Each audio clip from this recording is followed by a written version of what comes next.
Up here you have a fan, battery operated fan. There's the charger for it. The battery's on the fan itself. Up here you just have, there's some tablecloth. And here's your dining area. And now here we go to the important part. So this is where you control everything in the RV. That's your home button. As you can see from here, some of the lights are on. For example, step down here really quick so you can see. So I have the kitchen light on. So I'm gonna hit the kitchen light button. And you see how that turns off. The hall light. The living room light right behind me. And the bedroom light is somewhere else. Second, that's the home screen. Okay, right here, lighting. Go to devices and then to lighting, and then that's the bed light. So right here you have all your lights. There's your awning outside, your bedroom, the hallway, kitchen, living room. There's also a porch light, and the scare light is a light on the driver's side of the vehicle in case you doing any hookups at night to have a little bit of extra light back there. Alright, so the first thing you're going to do when you get to your site is you're going to have your foot brake on, leave the ignition, the key to the on position. You're going to come here to leveling. You're going to go to devices, You're going to go to devices. You're going to come here to leveling. You hit leveling. And then you're just going to hit where it says, well, it's already auto level. You hit auto level. And it's going to tell you to stay either in the center of the RV and don't move, or everyone can step out before you do this. That way it levels evenly without any issues. Once it's level, it'll say success, and that dot, this circle in the middle will be a red dot, and you won't have any of these front, rear, left, or right flashing. Once you're done, when it's level, let's say when you're gonna leave, same thing, parking brake has to be on, ignition switch has to be open. There will be, instead of auto level, will be a sign that says auto retract. Just hit that, and you're good to go. Once it's up, it'll say success, and you're ready to leave. So once you got it leveled, you're gonna come here to your slides. So right now, the slides are out, but it's the same function. I'm gonna kind of step back a little bit so you can see. I'm gonna hit bed slide, and you see it's just in and out, very simple. So I'm gonna step back here, I'm gonna hit in, and you're gonna see that bed start moving in. See that? And then once it's all the way in, you're gonna hear a clicking sound.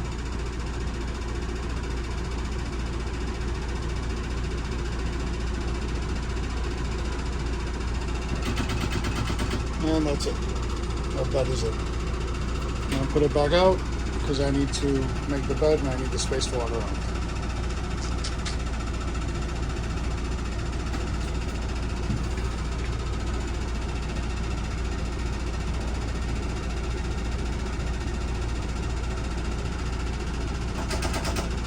And then the main slide works exactly the same. The bed slide is this whole section of the couch, microwave, stove area. Just come here, hit the back button, go to main slide, and it's already out, so let's bring this in so you can see. And I just show you that little space where I said not to put anything while you're driving, because if you do and it falls back there, you will lose it. So as you can see, if you put something here and it falls down there, I already lost a pair of glasses down there. Once that slide opens, it'll crush it. Let's put it back out for now. While we finish up here. And up here, back to the main page.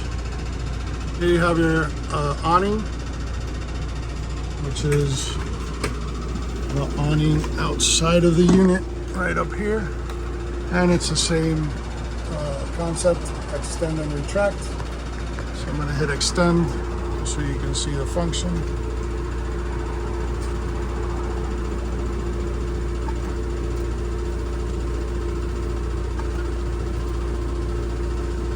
And you just open it up till you'll see there's a little flap that'll come down from the front. That means that it is open completely. There you go, you see that flap? Boom. Your awning is completely open. To close it, same idea, just hit the retract button. And it comes back up by itself.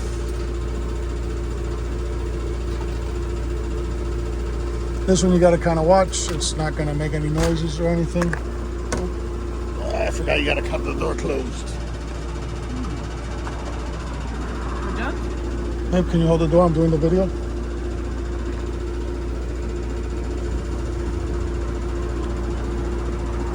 This is my wife, by the way.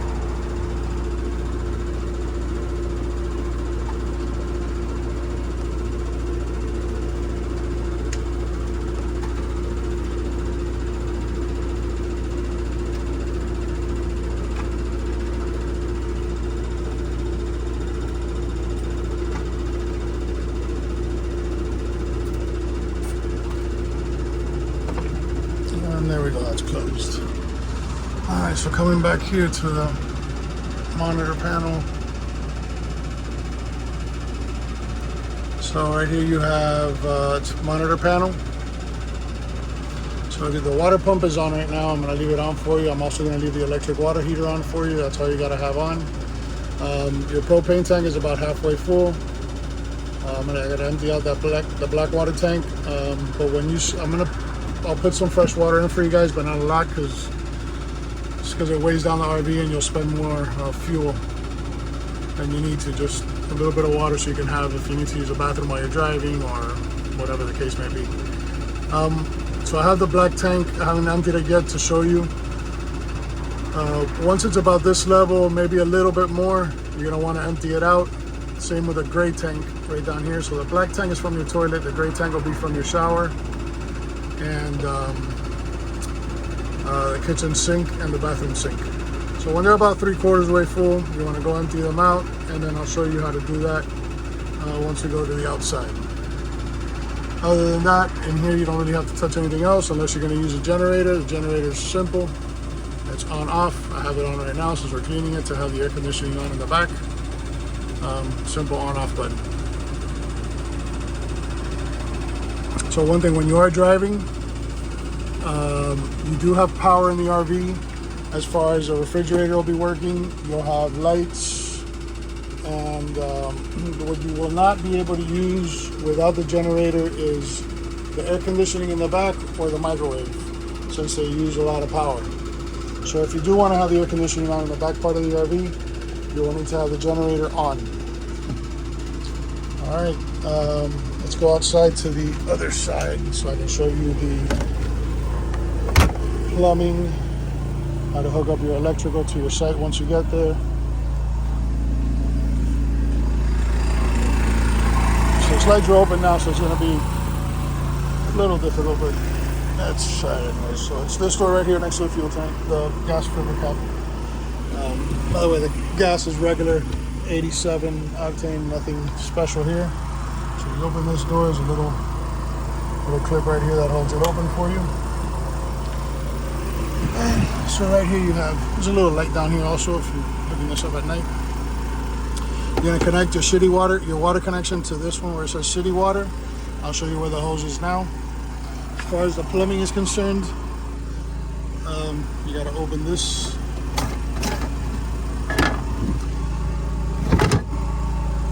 Open this. Make sure the valves are closed. Just twist. Which way is this?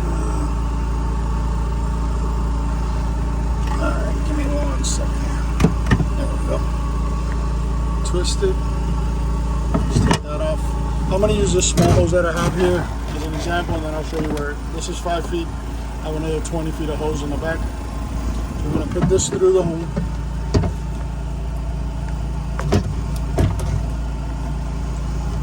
And it's just 2 little hooks there. There's little pins. Just put it on there to the pin.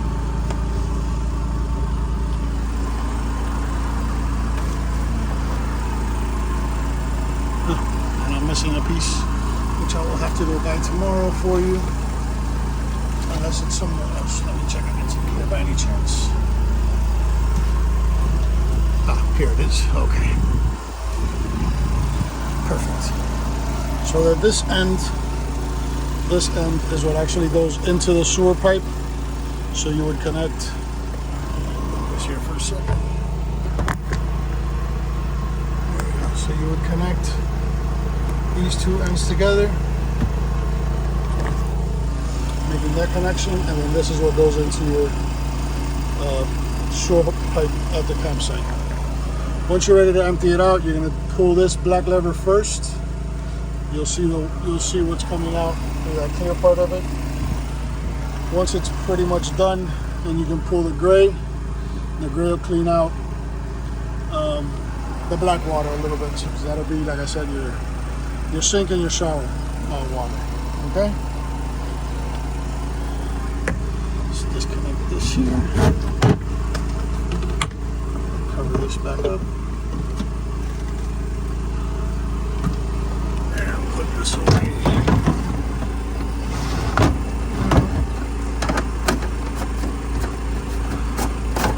And very important not to leave these valves open overnight or while you're, your whole trip.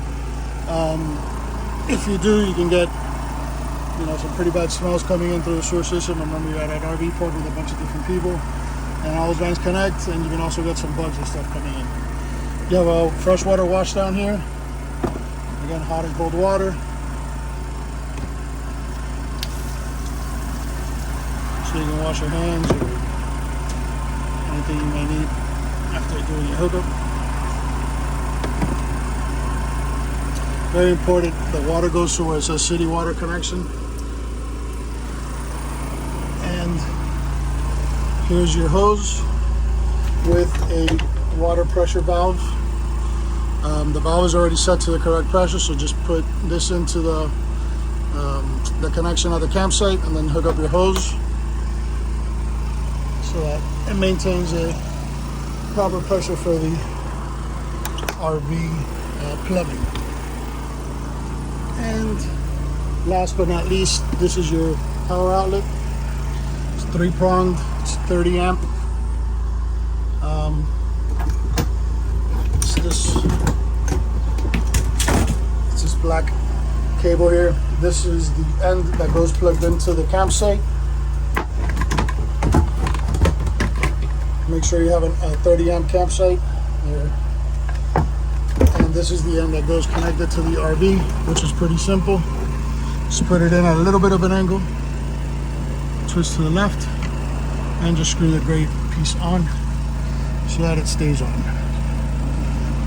And to undo it, just same thing, unscrew it, give it a little twist to the right, and pull out. Another thing I gotta say is make sure before you plug in your shore power that the breakers at the campsite are off, just to make sure we don't get any sudden surge of power going to the RV. And then last but not least, back here you have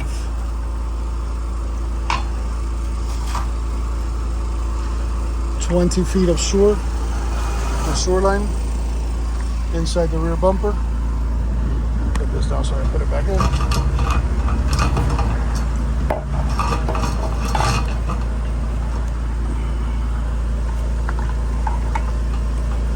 we go. Alright, that goes back in. And it just holds on with magnets to the rear bumper. There's the back of your RV. You have a backup camera up there in that third brake light. So when you hit reverse, you will have a backup camera. You also have side view cameras where you put your turn signals. There's one on each side.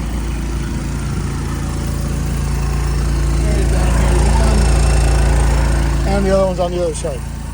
Really quick, the only damage the RV has is this little scrape there and this fender flare that's cracked back here. Aside from that, just normal, you know, normal little scratches from trees and such, but nothing else broken.